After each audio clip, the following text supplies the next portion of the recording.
boarding jets. I like more than sex, but nothing in this world that I like more than checks. Money. All I really wanna see is money. I don't really need to be anything. Money. All a bad bitch need is money. I got bags in the coop, busting out the roof. I got bags in the coop. Touch me, I'll shoot. Pow! Hey y'all, Happy New Year! Thank you for tuning in to the Libra Lounge with Keisha. I'm sorry, but y'all know that's my jam right there. Cardi B money. You know what? It's not only my jam, but the fact that James hates the song so much just makes me love it even more. So yay, this is our first show of 2019. I don't know about y'all, but I'm really tired of saying, this is the first of the year. This is the first hey of the year. Okay, we get it. We do this every fucking year. We don't have to keep saying it. So anywho, tonight we were supposed to have a guest live in the studio, comedian R.D. Freeman. Is that how you say his name? Okay, and the reason why I had to make sure is because his name is spelled A-L-L, which is pronounced all to all of us who practice the English language. But apparently, if you're this particular Al, you spell your name all. Needless to say, he's not here. So let me see. Last week, he was supposed to be on the show. And okay, the Houston weather was acting very bipolar. So there was a lot of flooding, so he didn't come. So tonight, he was supposed to come, and he forgot. I'm just going to go ahead and say that is the first time ever in history that a man has forgot about me. Something must be wrong with him because men don't forget about me. Now, the reason behind that, I don't know. It could be because I stalked you. It could be because I scared you. It's probably because you love me still so much and no other woman on this planet will ever compare to me. That's probably what it is. But for some odd reason, R.D. Freeman forgot about the show. I don't know if he's going to get invited back. That's James' friend. Go ahead and say what you got to say, James, because I know you want to say something to defend him, take up for him, whatever. I got nothing to say. Nothing. Al, you on the list. Okay, so if you want to make it up to me, Al, I like Tiffany's. I like chocolate mixed with nuts. I like Tiffany's again. And if you cheap or you just broke and you just, barely, you're struggling comic, I'll settle for Starbucks. You can win me over with Starbucks. So get it right. I'm not going to tell you what my order is. You're going to have to figure that shit out. I'm going to make you work for it if you want to come back and be a guest on the Libra Lounge with Keisha show. So tonight, it's just going to be me and producer James gabbing it up. So, we actually do have a lot of stuff to talk about. But we're just going to have to skip over all the parts that included R.D. Freeman, who was supposed to be right here, who is not here. Okay, so producer James, did you have a good holiday? Yes, I did. A wonderful one. Thank you. Yes, because you spent it with me, right? Exactly. This really was a good holiday. The holidays, and I'm sure a lot of you guys feel the same exact way. It's kind of stressful. Now, I'm sure each one of us finds it to be stressful for different reasons, but I'm going to tell you what my reasons are. This is what makes the holidays stressful for me. First, I got to spend a lot of money on people, but that's okay. It's the season of giving. I got to spend money on people that I probably don't even really like that much, but I got to go ahead and spend money on them, buy them a gift to save face. Third thing, and I'm sure this is going to be, a lot of you guys can relate to this, having to deal with families during the holidays. What do you think about that, producer James? I think everybody can relate to that in some way or another. Yeah, I know. Everybody's got that family that there's like, yes. So this is something that comes up every holiday for producer James and I, because we have some family situations that are just not that great. And I'm just going to say it now, it's not the black folks that be acting up. I'm just saying, in this situation right here, it's not the black folks. So, we had a tiny bit of family drama, trying to figure out whose house we're going to and, this, and that. But you know what? We got it through. Oh, go ahead. No, don't look at me. You keep going. You look like you want to say something. I'm just getting ready. Go ahead. No, we had a very good holiday season. We had a great Christmas Eve. We did. Saw a lot of family. We got all together, which we don't typically do for holidays. No. It was really good. Yeah. I enjoyed it. So basically, producer James hurry up and hopped on the mic before I spilt a little bit too much about our families on the show. But I wasn't going to. But I just like to see that dead stare look in his eyes. He was freaking the fuck out over here off camera. Is what you guys couldn't say. I wasn't gonna do it to you. I might though. You love to see me sweat. I really did, and he was sweating his ass off. He is literally pale. He is lighter than this piece of paper right here, thinking I was going to spill all the family secrets. No, I'm going to just wait till I write my book and talk about all the family secrets. So before we went on a holiday break, I told you guys that I was going to start a new segment, and it was going to be called Grandma's Going In Deep. So what this is about is I have a mom who is very attractive, hardworking, good personality woman who doesn't have a boyfriend. So I figured I would create my mom a Tindr account. You know, if we can't marry her off, at least we can get her a good dicking or something like that. I can't even imagine the last time those pipes got clean. So I created her a Tindr account, and I've never been on Tindr because James has had me on full lockdown for like 15 years. Is that right? 11 years. Thank you. Married 4 years. So when I get on Tindr to create her profile, I'm having to figure out how all of this works myself. First, I start off like, ooh, I hope I don't accidentally run into my daddy on here. Ooh, I hope I don't accidentally run into James on here. Ooh, I hope I don't accidentally run into James's dad on here. It's kind of awkward just because I know that technically my married ass is not supposed to be on Tindr. So it's just that I was constantly like looking around to see if anyone saw me while I was in my bed, in my home, creating a fake Tindr account for my mom. Anywho, so I get on there. I pick out one of her better looking pictures. I mean, she really, if you haven't seen my mom, she did a show not too long ago, a Mother's Day show. She's an older version of me in almost every way. So I get her picture up. Except the house cleaning, the respecting men, the, all the other traditional women stuff. So basically, producer James wants us to go back and talk about the family situation that had happened. No, she's wonderful. I'm sorry. Yeah, that's what exactly I thought. Okay, so I'm creating her Tindr account. I upload her photo. I'm still trying to figure out things because it's not like when you go on Facebook or Instagram or something like that. Even I'll say MySpace from back in the day. It's nothing like that. It's completely different. You don't have to put as much information. Well, I guess you don't because everybody gets on there trying to fuck. So I guess you really don't need a full profile. So it does require you to put some kind of a saying along with your profile, which I did for my mom. I put lonely in Texas and looking for a cowboy to love and to ride. So help me God, that bitch had a date for the next day. It is a lot of horny ass men in their 50s and 60s in this radius of Houston, Clear Lake, Galveston area. I was shocked. I was like, how the hell are you going to invite someone out on a date? You don't know me. I might be trying to kill you and take all of your money. But you told them everything they had to know with the slogan. Here, I guess so.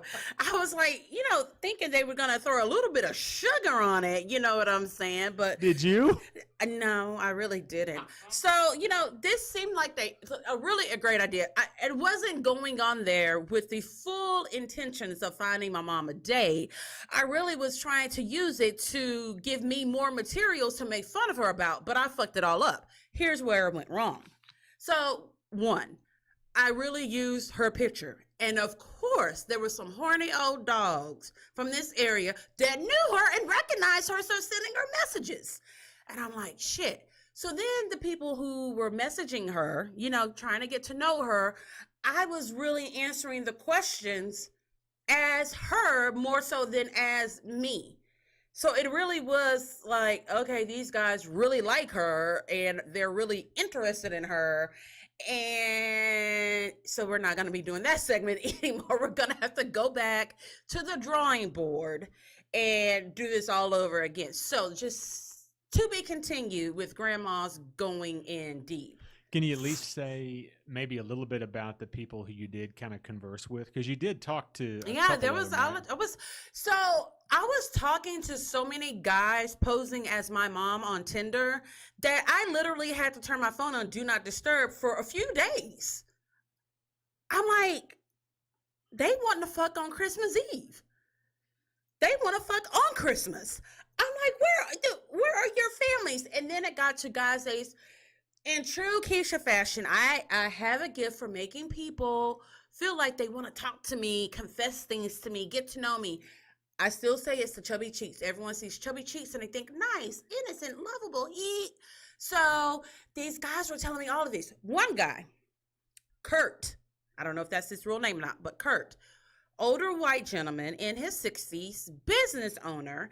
He has grown kids. So we're talking kids that are in their late 20s, early 30s. But then he has a 7-year-old and the guy's like 62. So when he said that, I was like, of course I misread this. There's no way that he said 7. Maybe he meant to put a 1 or a 2 or a 3 in front of that 7. So I was like, hey, did you say 7? Yes, a 7-year-old. What were you doing? What are you 62 doing with a 7-year-old kid? Well, obviously you were banging at about 58. I guess, but I was just like 55.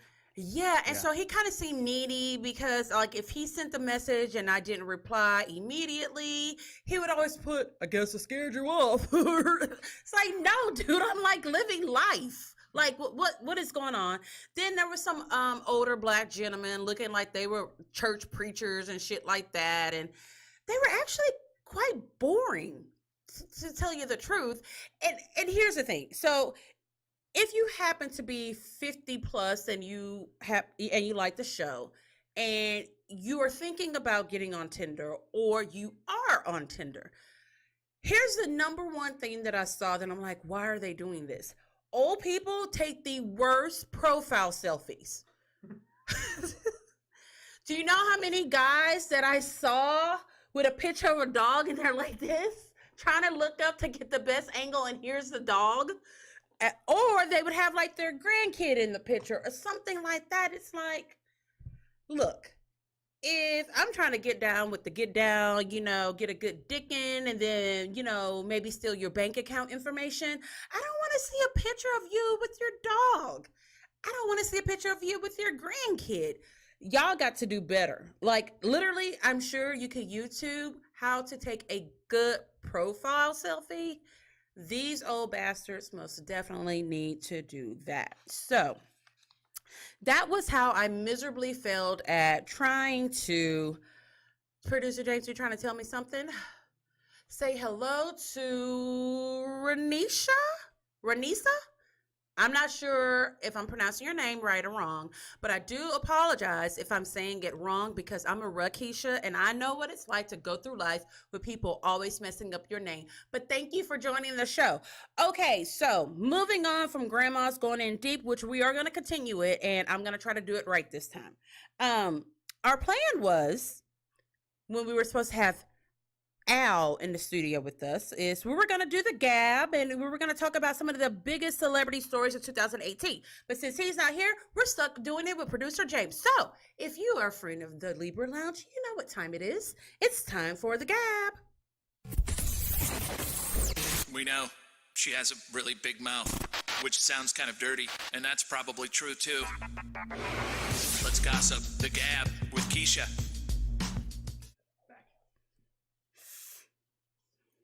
Alrighty, people. So 2018, I really tried to go back and think about the last 5 years, and I will admit 2018 really came in and showed its ass like all year long for a lot of people. Would you not agree? It wasn't like anything tremendously bad happened, but it was like constant. Every time you turned around, some kind of big life lesson that made you say, fuck, okay, I get it, 2018. And then it was like, I don't think you got it. But just to prove you didn't get it, I'm going to do this to you. That's what 2018 was all about. But of course, we all didn't have to do it with the whole world looking like celebrities did. So there was a lot of stuff that went down in 2018. But I think a common theme was Kanye West's breakdowns.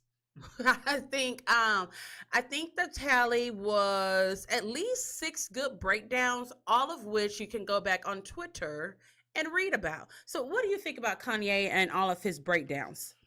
Ah, I'm trying to think because for a long time people said Kanye's a genius and he's having these genius breakdowns. Well, And he was I think he was in the category of the mad genius. Which, you know what? I will say that in Kanye's defense, and it's like a very small amount of defense.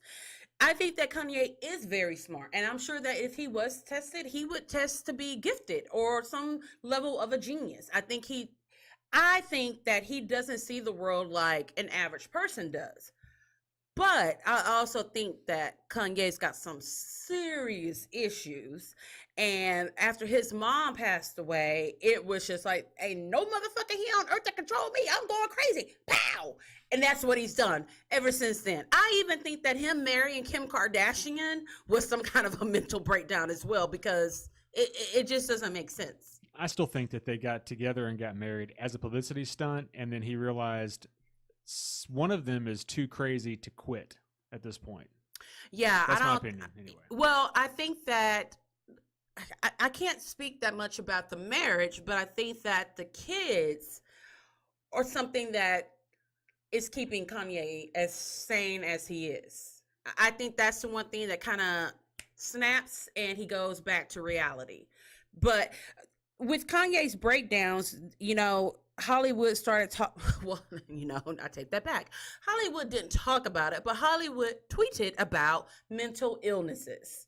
That was a big thing for 2018, and I don't take mental illness lightly, because I think it's something that is a serious problem. But what I didn't appreciate were these celebrities who clearly had mental health issues, who clearly could afford to seek help to, assist with those mental health issues, who could clearly afford to visit with the psychologist, who could clearly afford to go visit with the psychiatrist and get medications for it. But they didn't. They decided to instead tweet about it. What are your views on that, Producer James? Look, as somebody with a mental illness, Why are you talking about me? I didn't I talk am about not you. categorized as your mental illness. No. That is your own personal struggle. Don't have shit to do with me. Do not refer to me as your mental illness ever again. You're the walking personification of all of my OCD. How's that? That's just rude. Well, okay. Keep going. You can call it love, but whatever. Mm-hmm. Yeah, anybody with a mental illness, anybody who thinks someone might have a mental illness, the best thing to do is not to talk about it with non-professionals. Yeah. It's to go to a professional and actually get help, because it's like being an addict. You're not going to fix it until you want to fix it. You're not going to do it right until you actually go and do it yourself. Yeah, and I don't think that any celebrities, with the exception of people like Demi Lovato, like Demi makes you want to root for her because she's open and honest about her issues, but at the same time, she chronicles that, hey, I am getting help. I'm going off the grid and I'm going to go seek help. She doesn't just sit there and tweet about it like Kanye West or Pete Davidson or who else was it this year? There was a lot. Everyone blamed every stupid thing they did on mental health issues. See, and to me, Demi Lovato actually is the one that comes across as being legitimately mentally ill. If she made those choices and if she actually went and got help, everyone else who just talks about it or tweets about it almost to me feels like they're trying to get like attention. a Me Too almost. Yeah, it really is. I just don't understand. Here's the thing with celebrities is that they know when they tweet, they're all attention whores, but they know that when they tweet something, they're going to get a reaction. And that's what they seem to thrive is some kind of a reaction, whether it's a positive or a negative one. But as soon as it's a negative one, like, oh no, I don't think that, then they can't take it. Well, and on top of that, like if you have 5 million followers and you tweet out something, I'm going through a hard time, I feel depressed. Yeah. Immediately you could read 25,000 says, no, you're strong, we love you. No, you're good. No, you're amazing. And that's what they feed off of. Exactly. That's what they need. And to me, I'd rather you just say, I woke up on the wrong side of the bed. I need for y'all to tell me that I'm great. At least you're being honest. You're not pretending like you have something that you don't have. You know, case in point, Pete Davidson, you know, after Mac Miller passed away, Ariana Grande, maybe like a month afterwards, broke off her engagement with Pete Davidson, which sent him into a downward spiral. To me, if your engagement ending led to suicidal thoughts, you had a mental health issue before Ariana Grande. But this is what I don't like, is that, you know, he started tweeting about it. He even went so far to insinuate that he was ready to leave planet Earth, which freaked out everybody except for me and James, because we're like, oh, that's bullshit. Because usually when a person is, you know, at the point that they're going to commit suicide, they don't give a warning like, I'm about to do it right now. In 30 minutes, I'm going to do it. They just do it. Correct me if I'm wrong. No, that's exactly right. There's the cry for help. There's the look at me, I'm sad. And then there's the I just ate a bullet and now you found out. You just do it. So, you know, this led to Ariana Grande tweeting, you know, I'm here for you. I'm going to wherever they film Saturday Night Live. I'm down here. Even if you don't want to talk to me, I'm here.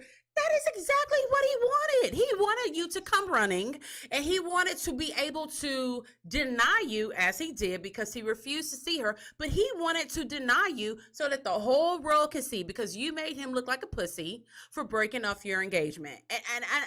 But here's the thing. They constantly kept using the hashtag mental health is real, mental health issues. No, it's not. The only issue you have is being an attention whore and low self-esteem or something, or being a fucking spoiled brat. Stop using mental health issues as an excuse for your bad or stupid behavior. That's my spiel, as the Jews would say about that. So, you know, sexual assault was another big one for 2018. And you know what? I'm going to go ahead and surpass all of 2018, because 2019 said 2018, I'm really about to show you what it's all about with the sexual assault. Have you met R. Kelly? Because that is all anyone is talking about right now is R. Kelly. So, and I listen to me well, people. I appreciate when you guys comment on my posts. I appreciate when you guys send me direct messages. But do not, because I post about R. Kelly and how wrong his black ass is, do not, as another black person, send me a direct message showing me how a white person was doing something inappropriate with the child. They're all wrong. Why would you do that? Like, people have been sending me that. They have been sending me pictures or videos of other celebrities that are non-black doing inappropriate thing. What the fuck did you think I was going to say? Oh, it's okay, R. Kelly? No, they're all perverts. I'm talking about R. Kelly because that is the hot topic right now. But if you want me to cuss you out, that's a good way to make me do it.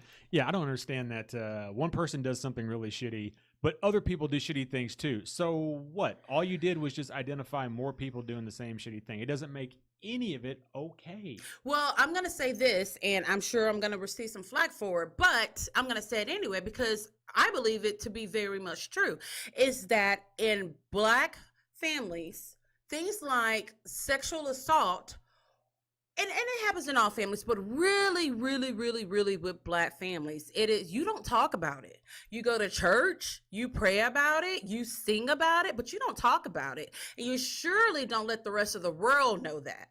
I think it's kind of a case of you don't say anything.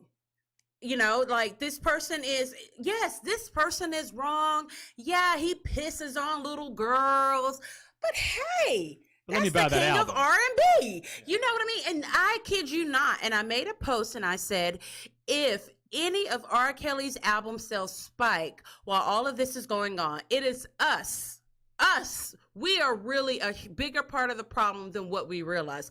And his album sales did spike.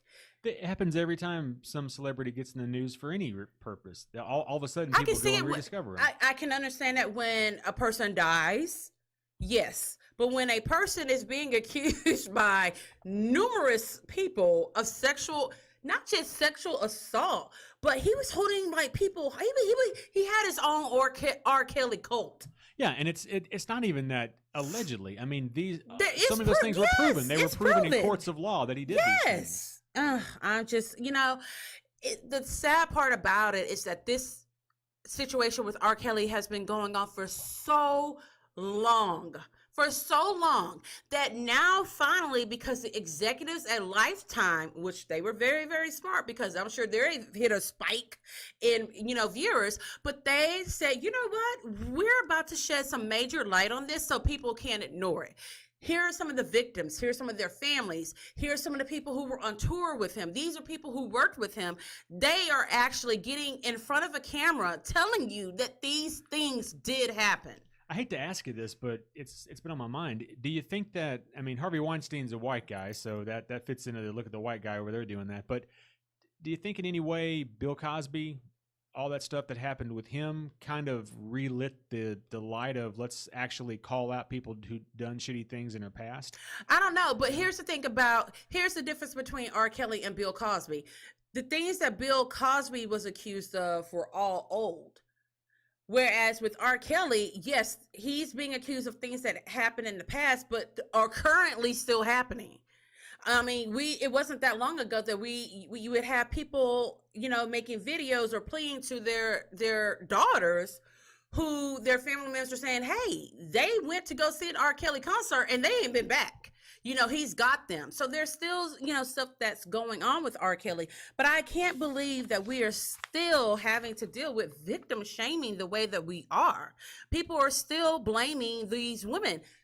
And trust and believe. I am a firm believer of be aware of your surroundings.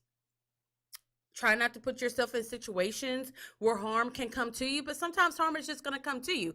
It still doesn't make what this guy is doing. Hell, even his ex-wife was on there. His relationship with his children has been, tarnished because of his bad behaviors. Do you think that there's actually going to be indictments on this?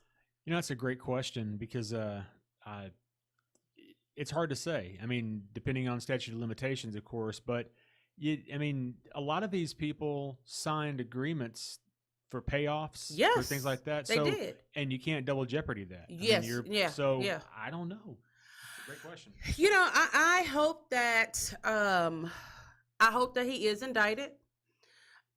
Shame on anyone who has downloaded any of his music or purchased anything done by R. Kelly, in this last couple of weeks, because I'm just like, why would you put more money in this fool's pocket? Well, never mind. He probably needs to, because he needs to get ate up alive with attorney fees if he is indicted, because he's going to try to fight it. And let me tell you what he even did. He goes, I didn't watch that docuseries on Lifetime. Motherfucker, I bet you didn't. You were there. You know exactly what everybody is talking about. That's like rereading a book that you wrote. I mean, yeah, duh. We know you didn't watch it. And then he's saying that he is going to, I can't remember if it's supposed to be on I can't remember which social media account. He is going to, one by one, address his accusers. Go ahead and do that and see how quickly your ass gets indicted. I think that he will totally fuck himself raw if he does that. And there's no reason for him to do that. That, to me, that says guilty. Guilty-er. Yeah. Although I can't wait until that R. Kelly Live from San Quentin album comes out. And here's the thing, and I can remember years and years and years ago, I was talking to my mom. I can't remember who it was at the time who had been accused of sexual assault.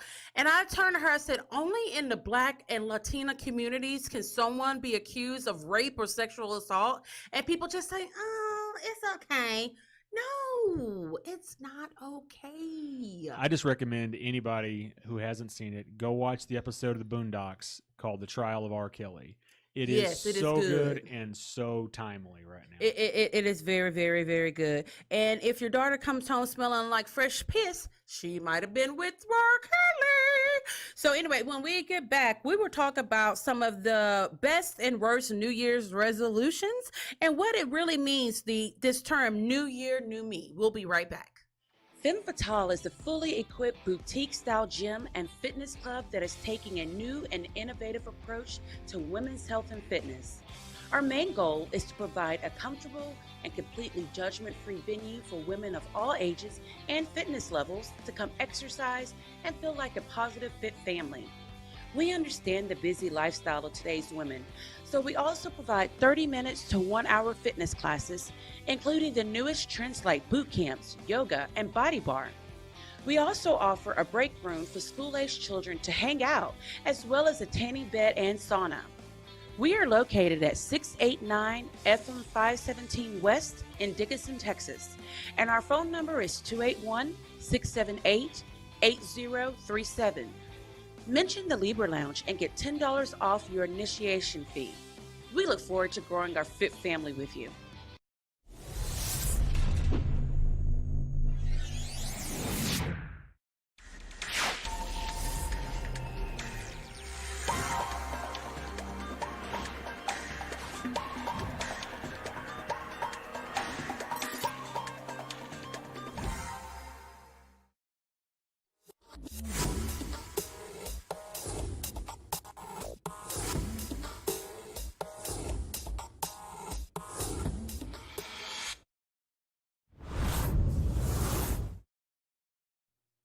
Alrighty, welcome back to the Libra Lounge with Keisha. Before we go on, if you happen to catch our show, our last show in the month of December with the ladies of Femme Fatale, don't forget to go to their website and check out all the new, great, fun things that are going on over there that are going to really help you achieve your goals. Because I know a bunch of bitches are like, oh, I'm going to lose weight. 2019 is my year. I'm going to get fit. I'm going to be fine. Okay, fine. You won't unless you go over to Femme Fatale and you have people over there telling you what to do, how to do it, and holding you accountable for what you're trying to do. Also, if you mention the Libra Lounge with Keisha, you could possibly get $10. Is that still going on? As I think so. As far as I know, $10 off of your initiation fee. So go over there, or you can go onto their website and check out all their great packages and classes. So we just got done talking about some of the highlights of 2018, which led into so far 2019's biggest story, which is r.kelly and all of his nonsense and tomfoolery and foolishness and all that devil's work that he's been over there doing. It really is sad. You know, I make fun of everything. There's really like no safe zone, but it really is a serious matter. But it is fun and funny to make fun of R. Kelly. It kind of is. Him and his corn. Is he still wearing cornrows? I don't know what he's wearing. I think he's still wearing cornrows. You know, he's getting to that age where he's like too old to be wearing cornrows. I haven't seen. Can't think of a picture that I have seen of R. Kelly in the last 35 years where he didn't have cornrows and sunglasses on. But that's just me. If you guys have seen any other pictures of R. Kelly, please send it to me so I can see it. So okay, so 2019. What are we? 2 weeks in? Yep, 2 weeks in. So everyone's like, oh, here's my New Year's resolutions. I've been sending all on Facebook, and I'm that petty kind of person.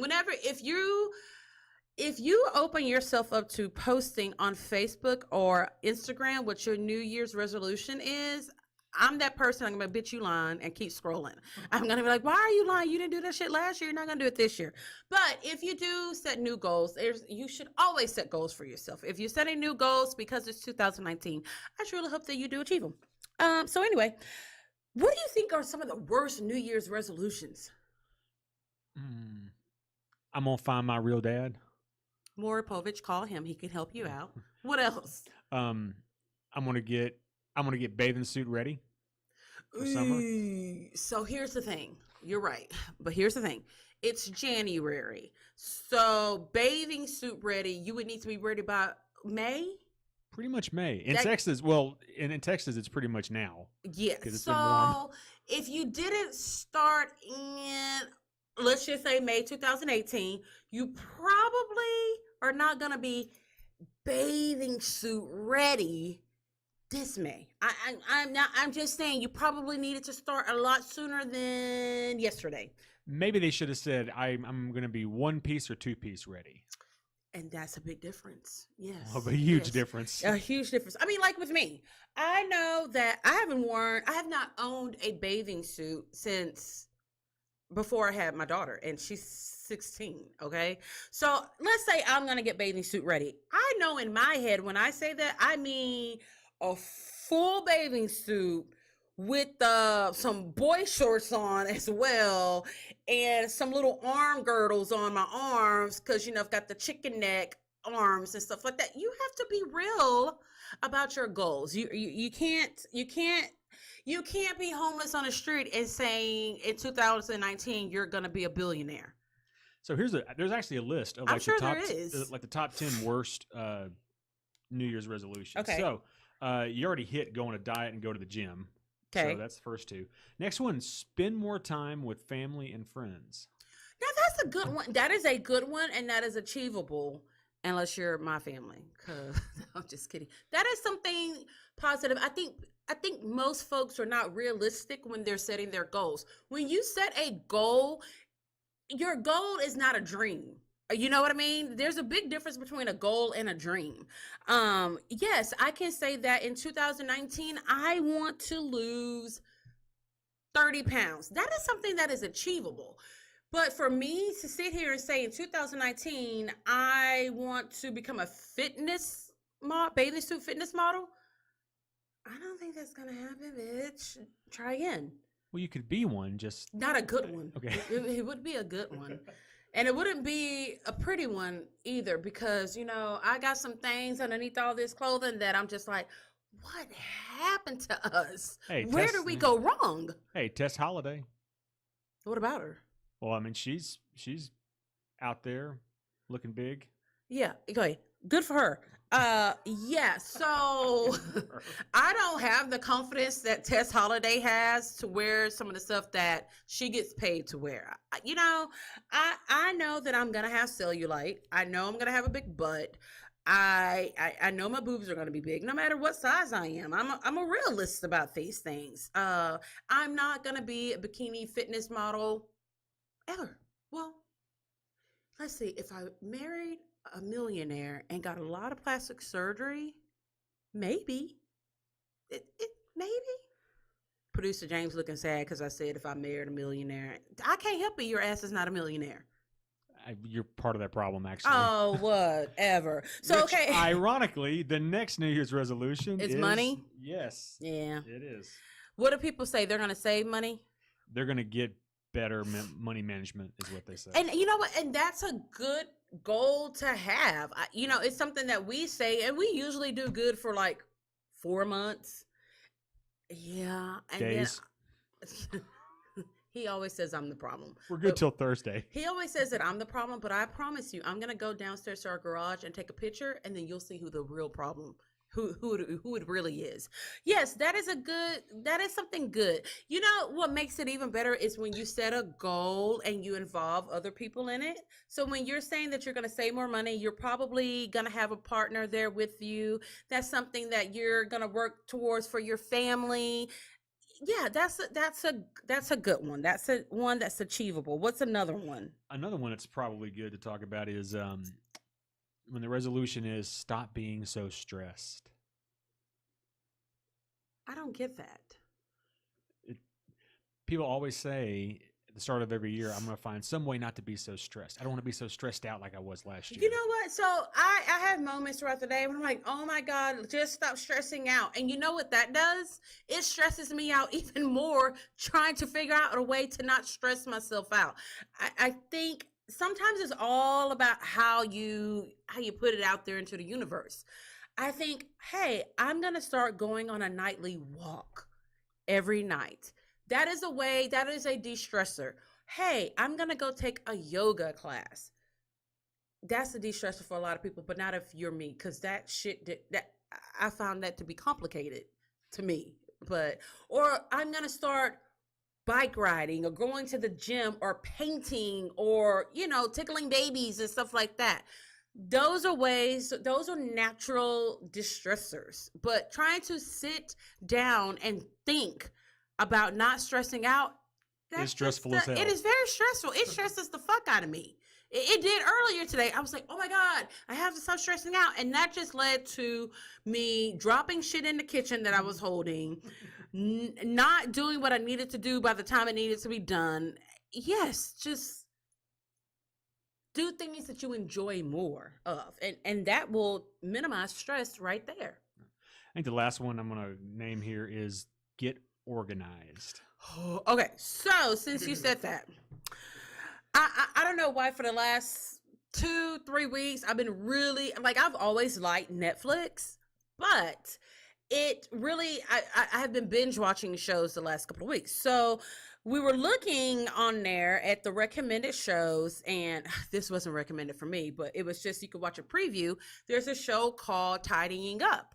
Is that the name of it? Is it Tidying Up or Tidying? I think it was like tidying up with what's her name? Small Asian woman. Small Asian woman, yes. Yes. So a lot of you guys may not know this, but producer James is OCD. Like, if I didn't live with him, he would probably have a very neat and organized house. But no, he invited hell and chaos into his home by marrying me. So Both of them, hell and chaos.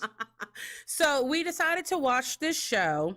I want to get the name right. I can't remember the name. But anywho, I'll find it. so we decided the other night, I'm like, hey, let's watch a show. Let's do something. So we click on the show, and instantly I can't watch the show anymore because the woman has such a thick accent. And when I say thick, I mean it was thick. Like, if she said clothes, she said crows. It was bad. And so then, of course, that led to producer James having to laugh like a 12-year-old boy every single time she mispronounced the word. So then comes in her translator. So the first episode is about a couple trying to tidy up with toddlers. And it was funny because the wife and we had a lot of similarities about how we keep a household.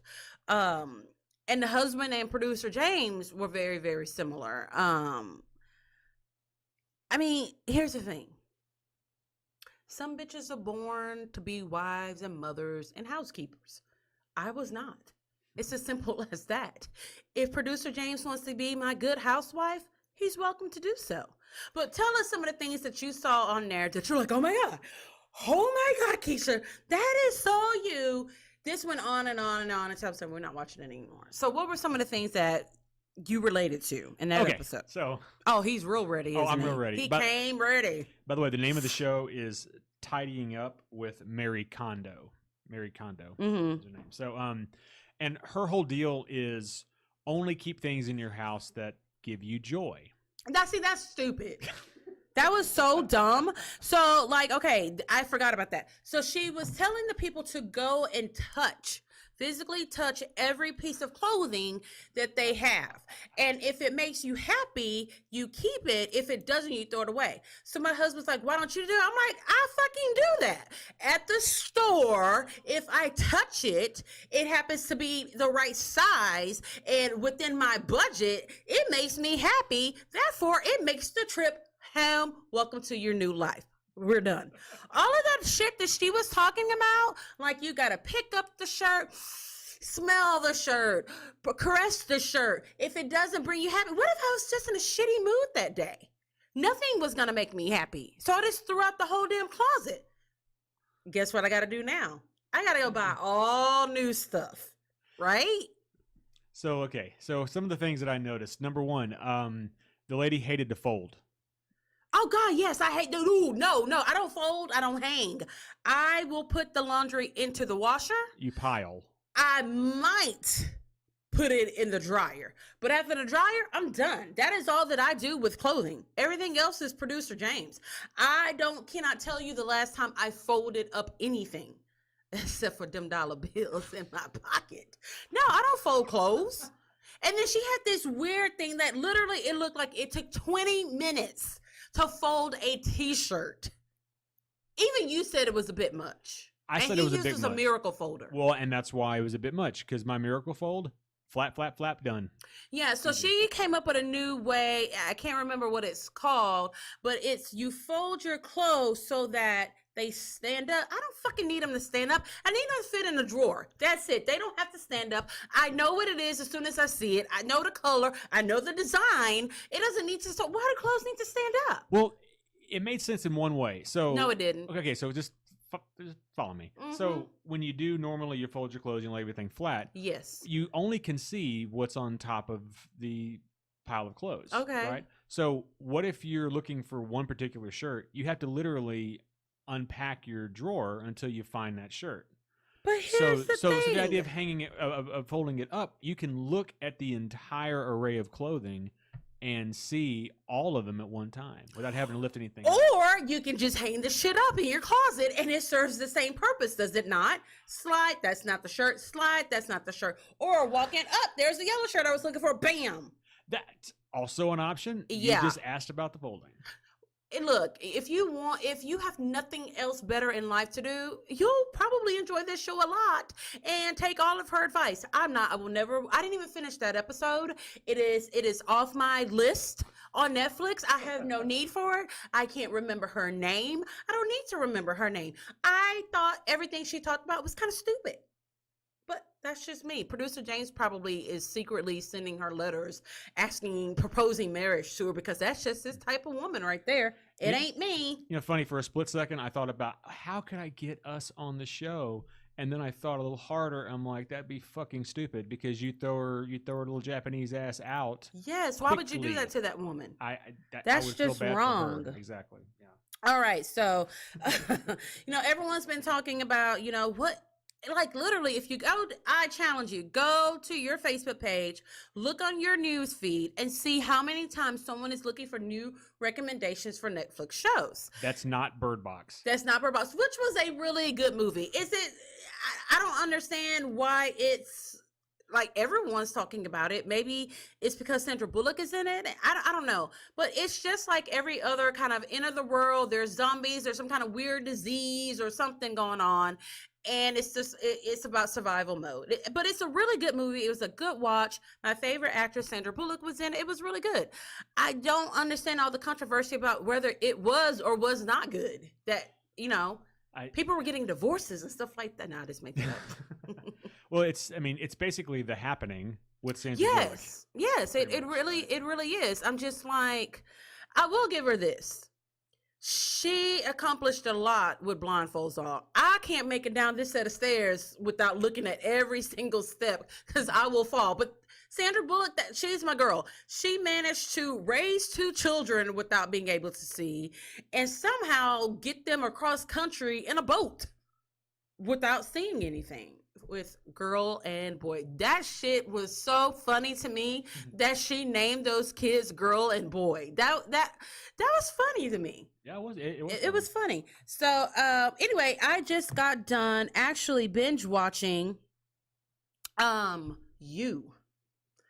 Oof. Yeah, You. That is a creepy son of a bitch right there. So if you go to my website, www.thelibralounge.net, you will get to see what I think about that show. It's a really good show. If you don't know what you want to watch next, just go read my review of it. I don't give you any spoilers, but I cannot wait till season 2 comes out. So when we get back from the break, we will finish up about New Year's resolutions, and then we're going to play Who Said That, which I was supposed to play that with Al D. Freeman, but since he's not here, I'm going to play it with producer James and watch him get everything wrong. We'll be right back. Hey guys, it's Keisha, the host of the Libra Lounge with Keisha podcast and web series. If you follow me on social media, you know that the Million Harris is one of the sponsors of the show. I've told you all about the great hair products for both men and women that they have, but I wanted to give you an opportunity to actually see some of their hair bundles. Here they are. What I did was I ordered both 20 and 22-inch Malaysian bundles and a frontal from the Million Harris and took them to my stylist and had her make this unit. Yes, this is actually a lace front unit made from the bundles I purchased at the Million Harris. I usually don't wear this much hair extensions, nor do I wear it this long, but I really, really love it. The hair feels amazing. It looks great. I've been getting compliments everywhere that I go. So make sure to go to her website or stop by the shop and get your order on. She's got hair products, bundles, and mink lashes. Make sure to use my discount code Libra20 for 20% off your total purchase.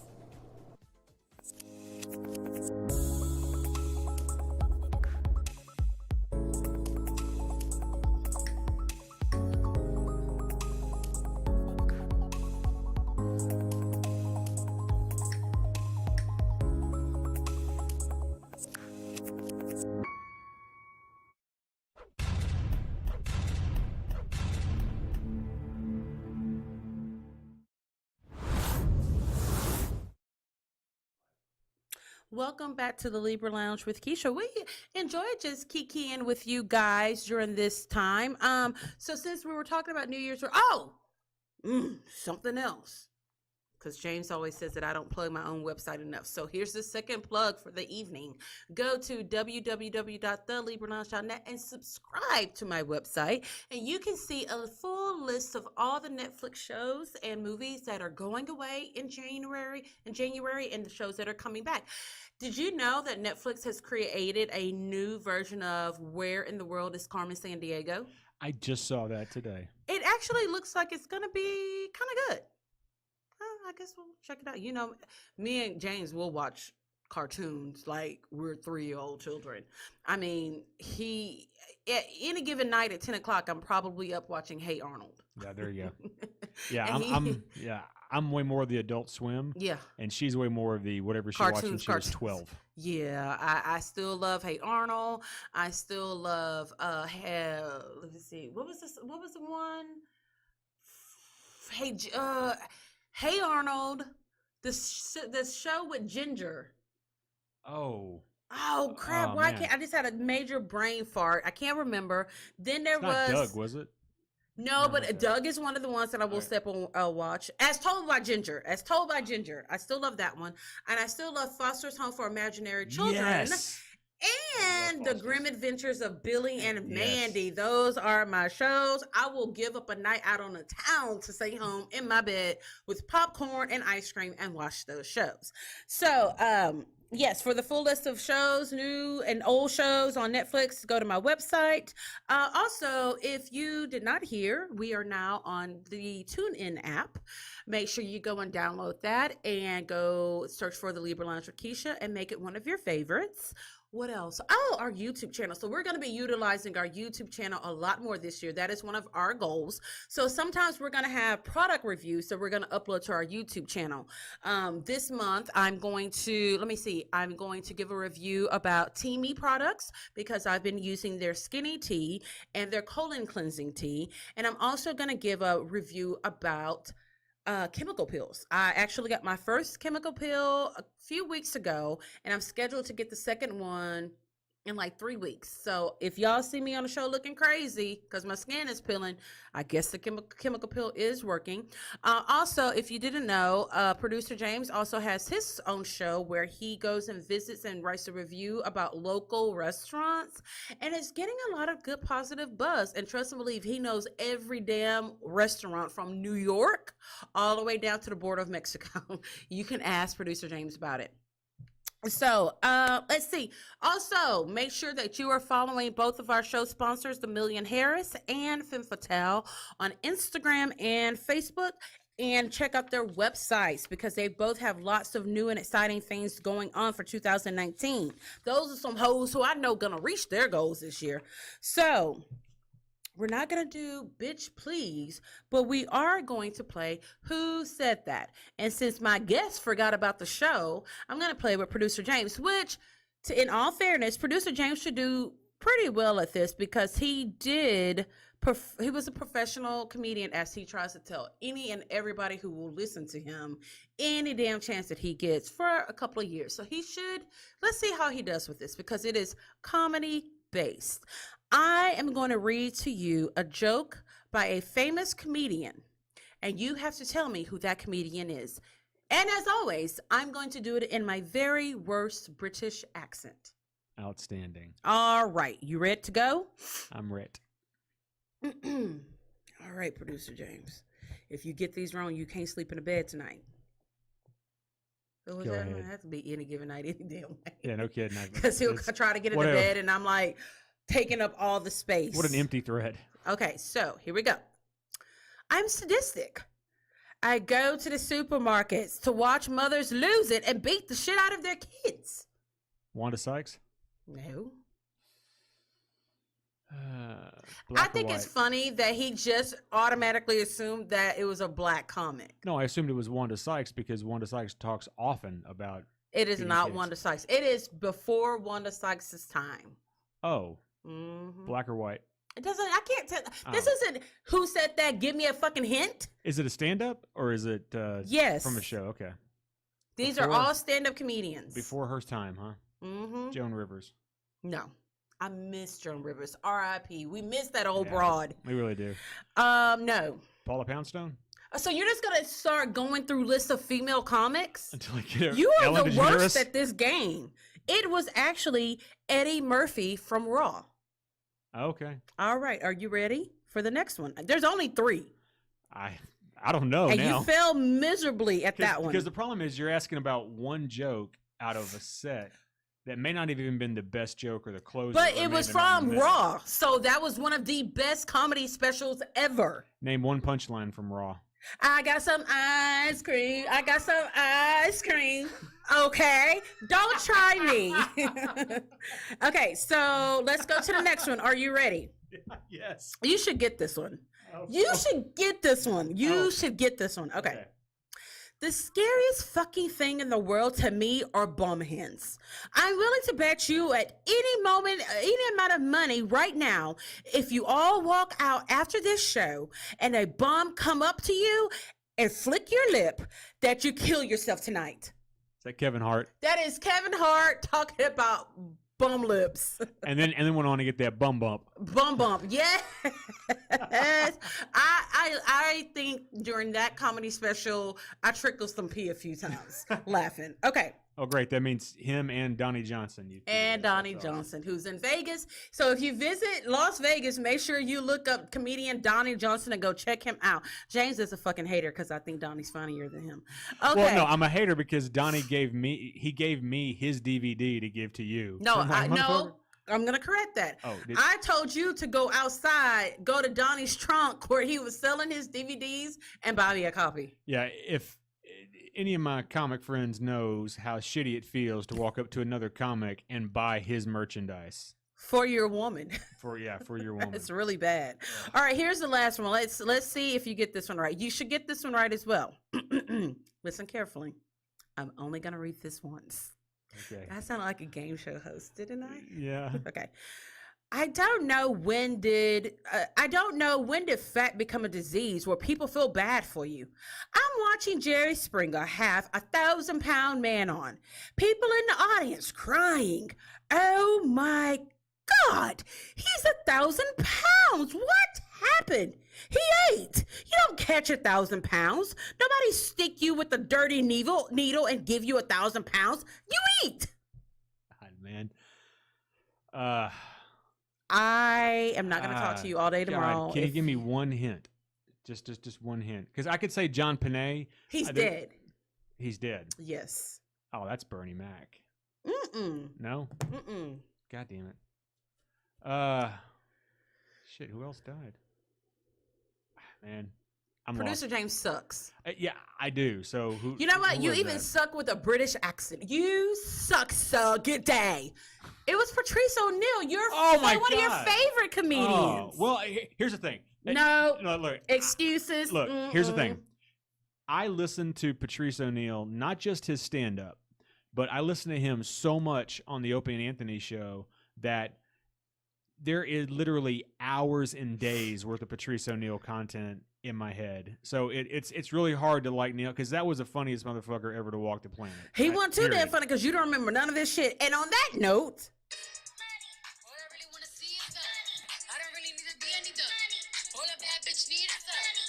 I got bags in the coop, busting out the roof. I got bags in the coop. Touching me. Well, it's been a great show, folks. Thank you so much. Thanks for joining us tonight. See you next Wednesday. God. I got bags in the coop. Woo! Busting out the roof. I got bags in the coop. Touch me, I'll shoot.